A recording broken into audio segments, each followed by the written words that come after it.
여러분, 안녕하세요. 경제적 자유를 추구하는 주식부자 주부입니다. 저와 함께 삼성전자 장기 투자로 부자가 되고 싶은 분은 구독과 좋아요를 꾹 눌러주시기 바랍니다. 이번 시간에는 핵 전쟁보다 더 뜨거운 미국과 중국의 반도체 전쟁이라는 내용으로 이야기를 해볼까 합니다. 삼성전자의 미래도 시스템 반도체에 달려있다고 해도 과언이 아닙니다. 스마트폰과 가전으로 버티는 것도 솔직히 한계가 있을 것입니다. 인공지능, 자율주행, 증강현실 시대에 반도체는 더욱더 중요해질 겁니다. 시스템 반도체에서 살아남지 못한다면 삼성전자의 미래도 솔직히 장담하지 못할 겁니다. 삼성전자가 2030년까지 시스템 반도체에 133조 이상의 과감한 투자를 이어간다고 발표하였습니다. 매년 평균 13조의 엄청난 금액을 투자하게 됩니다. 이렇게 큰 금액을 투자하는 이유가 분명히 있을 거라고 생각하는데요. 결론적으로 앞으로의 시대는 시스템 반도체가 모든 것을 지배하기 때문입니다. 그러면 반도체 관련 기사를 보도록 하겠습니다. 요즘 세계의 화두는 반도체입니다. 초강대국인 미국에서부터 반도체에 올인하고 있습니다.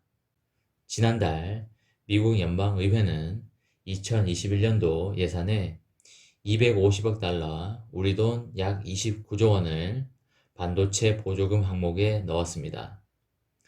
이를 위한 반도체 기금 조성도 추진 중입니다. 시장 자율 국가인 미국이 특정 산업 지원에 나선 것은 매우 이례적입니다. 중국은 더 노골적입니다.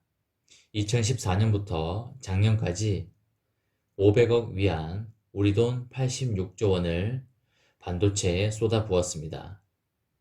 15%인 반도체 자금률을 2025년까지 70%로 높이려는 반도체 굴기 총력전을 하고 있습니다.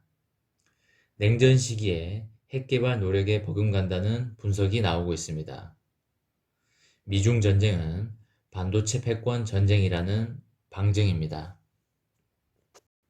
올해 들어 10개월 동안 세계 반도체 시장에서 이루어진 기업 인수 합병 금액은 이미 1,050억 달러가 넘습니다. 연간 기준 사상 최고 기록이 확실시되고 있습니다. 산업의 쌀로 불리는 반도체가 왜 이렇게 뜨거운 분야가 된 걸까요? 매년 총 수출의 20%에 해당하는 약 1,000억 달러를 반도체로 버는 우리는 경랑에 어떻게 대처해야 할까요? 그러면 강대국들과 글로벌 기업들이 왜 이렇게 반도체에 필사적으로 매달리는 것일까요? 결론부터 말하자면 반도체가 산업의 쌀, 무기의 쌀을 넘어 인류의 삶 모든 영역을 지배하고 장악하는 핵심 요소가 됐기 때문입니다. 이미 자동차 제조 비용의 절반 정도는 전자장비가 차지하고 있습니다. 전기차가 되면 반도체 등의 비중이 70%로 높아집니다.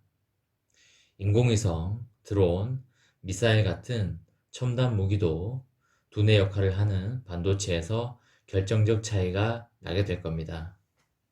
AI와 빅데이터에는 고도의 연산 기능을 수행하는 지능형 반도체가 21세기 모빌리티 수단인 자율주행차에는 신경망을 사용하는 인지기능 반도체가 각각 필수적입니다. 4차 산업혁명이 진행될수록 반도체 수요가 급증하는데 반도체에 의한 컴퓨팅 작업은 엄청난 에너지를 소비하게 됩니다. 지금 상태라면 3, 40년 후에 컴퓨터가 소비하는 에너지량은 인류가 생산하는 에너지 총량의 100배가 될 것이라고 전문가들은 예상하고 있습니다. 따라서 세계 반도체 업계의 최고 현안이자 연구개발 방향은 지금보다 에너지를 적게 쓰고 지속 가능하도록 반도체를 소형화, 집적화, 고성능화하는 것입니다. 이를 놓고 기업 간에 불꽃 튀는 경쟁이 벌어지고 있습니다. 반도체가 인간의 삶과 사회 구조 거의 모든 영역을 장악하고 있으며 앞으로도 이런 흐름이 더 강화될 예정입니다. 과거에는 영토나 군사력, 화폐, 무역 규모 등이 국가의 우열을 판가름짓는 기준이었습니다. 하지만 앞으로는 그것을 IT 기술이 대신할 것입니다. 그 가운데 반도체 기술이 핵심 중의 핵심이라고 보여집니다. 미국으로선 세계 패권 및 세계 1등 국가 유지를 위해 반도체 분야에서 한치의 양보도 허용할 수 없을 것입니다. 미국 과학기술자문위원회가 2017년 1월에 백악관에 제출한 전략보고서에서 반도체 산업은 미국 경제 번영과 국가 안보의 원동력이며 중국의 산업정책은 반도체 혁신과 미국 국가 안보의 실질적인 위협이라고 강조한 것은 이런 배경 때문입니다. 인텔과 엔비디아, AMD 같은 미국 기업들은 특히 클라우드 서비스, 빅데이터 관리, 자율주행 등의 필수적인 AI 반도체 장악을 위해 무서운 속도로 뛰고 있습니다. 우리나라가 세계적인 메모리 반도체 강국이 된 것은 국제적 역학의 부산물입니다. 미국과 일본 간의 플라자 합의 이후 일본의 경쟁력 약화와 특히 일본 메모리 반도체 기업들의 몰락으로 생긴 빈 공간을 삼성전자가 파고든 덕분입니다.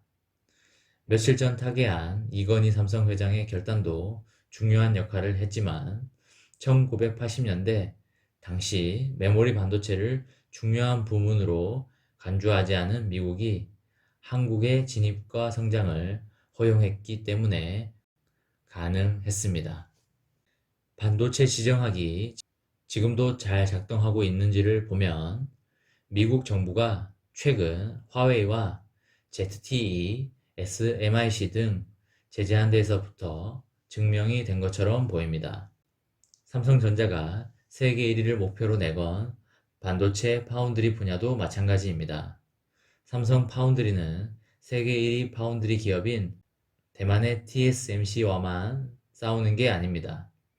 대만 전체는 물론 대만을 이용해 중국을 견제하려는 미국이 TSMC 뒤에 있는 것을 염두에 두어야 할 것입니다. 그러면 중국이 반도체 분야에서 퀀텀 점프를 할 가능성이 있는지를 보면 미국과 중국 간의 반도체 실력은 비교 자체가 무색할 정도로 미국이 압도적입니다. 미국이 중국의 반도체 기술 봉쇄와 통제를 계속하는 한 중국의 퀀텀 점프는 매우 어려울 것입니다. 과거에 이뤄진 퀀텀 점프는 모두 미국이 주도하는 서방 진영 안에서 이루어졌습니다. 중국과의 거래를 원하는 미국 대기업들의 로비로 중국으로 어느 정도 기술 장비 공급은 이뤄질 것입니다. 미중이 전략적 거래를 할 가능성도 있어 보입니다. 이번 시간에는 핵 전쟁보다 더 뜨거운 미국과 중국의 반도체 전쟁이라는 내용으로 이야기를 해보았습니다. 저와 함께 삼성전자 장기 투자로 부자가 되실 분은 구독과 좋아요를 꾹 눌러주시기 바랍니다. 이번 영상은 여기까지 하겠습니다. 시청해주셔서 감사합니다.